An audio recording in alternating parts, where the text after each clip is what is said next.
Buonasera a tutti, io sono qui per presentare il progetto Enjoy the Silence, che nasce dalla collaborazione tra me, una mia collega Elisa Nodari e la professoressa Ines Testoni, e dall'unione delle nostre conoscenze e competenze nell'ambito della Death Education.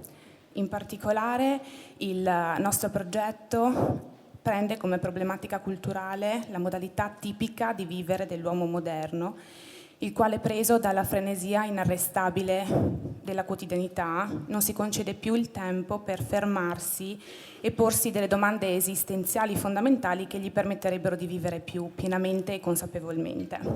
Infatti la Death Education, che è appunto una pratica che permette di riportare all'interno della riflessione quotidiana la tematica della perdita e della morte, in particolare, soprattutto, per poter aiutare l'uomo a tutte le età di poter gestire l'angoscia derivante dal sentirsi mortale, ma soprattutto cogliere il significato profondo della propria vita e di conseguenza, riappropriarsi di una visione più positiva e serena del proprio futuro.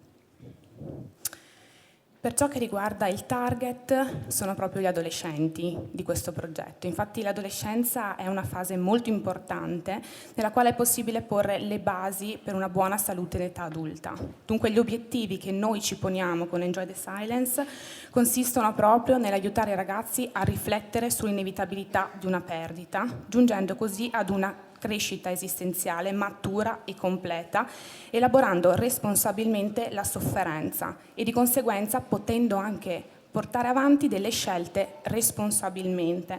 Infatti un percorso di Death Education aiuta a prevenire tutte quelle condotte a rischio nei giovani, che sono sicuramente di impatto molto rilevante all'interno della nostra società, e di conseguenza un percorso di prevenzione è indispensabile per poter ridurre anche tutte quelle spese socio-assistenziali ed economiche conseguenti. L'innovazione dunque del nostro progetto consiste proprio nell'inserire all'interno del contesto scolastico una stanza del silenzio. Il silenzio permette a chiunque di poter entrare in contatto con la parte più intima di noi stessi e questa è l'esigenza che noi abbiamo riscontrato essere pregnante all'interno della nostra società.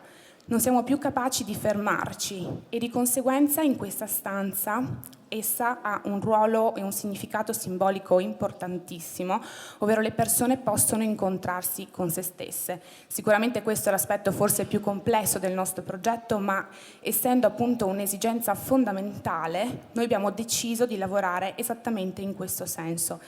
Infine mi preme sottolineare che grazie alla collaborazione con la professoressa Testoni dell'Università di Padova è stato anche istituito un comitato nazionale che sta studiando le modalità e i tempi per realizzare in diverse strutture, tra cui anche la scuola, una stanza del silenzio. Io vi ringrazio dell'attenzione, però e vi lascio con una frase. Scusate, non erano andate avanti.